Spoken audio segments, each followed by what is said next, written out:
What's up, you guys? Welcome to my kitchen.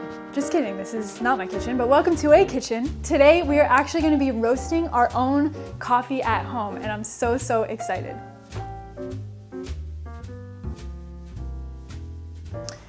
So there are a few things that you are going to need in your kitchen today to be able to do this. So you're gonna need a skillet, a handy dandy little whisk, and of course, the most important part, some really good quality, unroasted green coffee. Our coffee is sourced from a single family farm in Guatemala, and it is freaking delicious. And last but not least, we have these instructions, which are actually included in every single bag, and this is what I'm gonna go through with you guys today. So the first step is you're gonna turn your stovetop burner on to medium. Just an FYI, everyone's stovetops and pans are gonna be different. So now we're just gonna grab our handy dandy pan. We're gonna put it over here on the stovetop and just let that shiz get nice and toasty. So once your pan is nice and hot and ready, you're just gonna grab your roast your own kit, ball some beans right on that pan. And you can pour in up to 1/3 of the bag. What's most important is you just wanna make sure all of the beans are touching the pan and you don't have any beans kind of overlapping each other.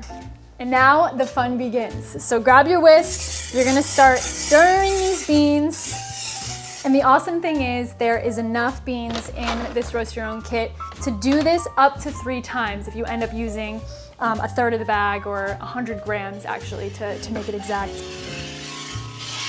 So Jordan and I have probably done this at least 25-30 times, and one of our absolute favorite things is that once it's all roasted up, cooled down, we grind it up, and sharing a couple cups of coffee with friends or family and just genuinely hearing what they have to say, their experience with freshly roasted coffee and trying different roast levels and just having fun with it. That's, I think, the best part of this whole experience is sharing it with people that you love.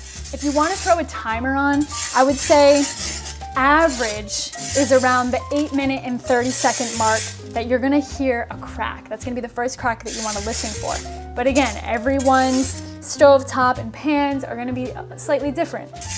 This genuinely has to be one of my absolute favorite smells. It's very similar actually to baking cookies.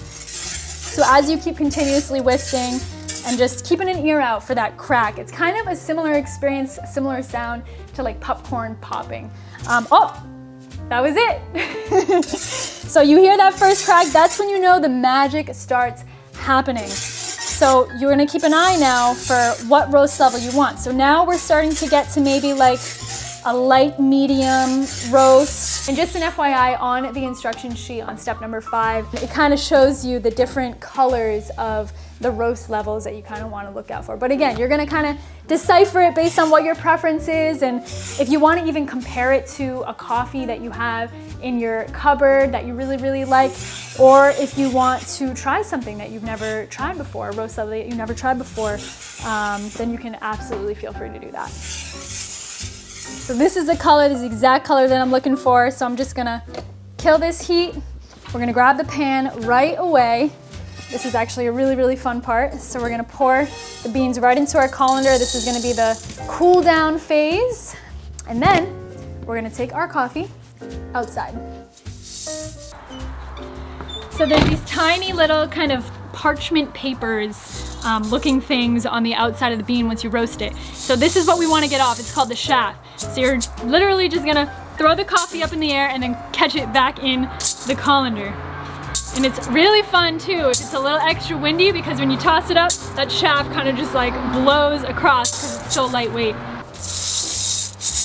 That is the perfect medium roast. So you guys, that's it. We got some nice, freshly roasted coffee done right in your own kitchen. If you guys want to try this out for yourselves, share this experience with someone, or you just want to try this process yourself and learn about roasting your own coffee, you can click a link in our description box below. We have your roast your own kits with the instructions right there to guide you all through it, or you can just reference back to this video. But thank you guys so much for following along and joining us on this journey, and we can't wait for you guys to try this out yourselves.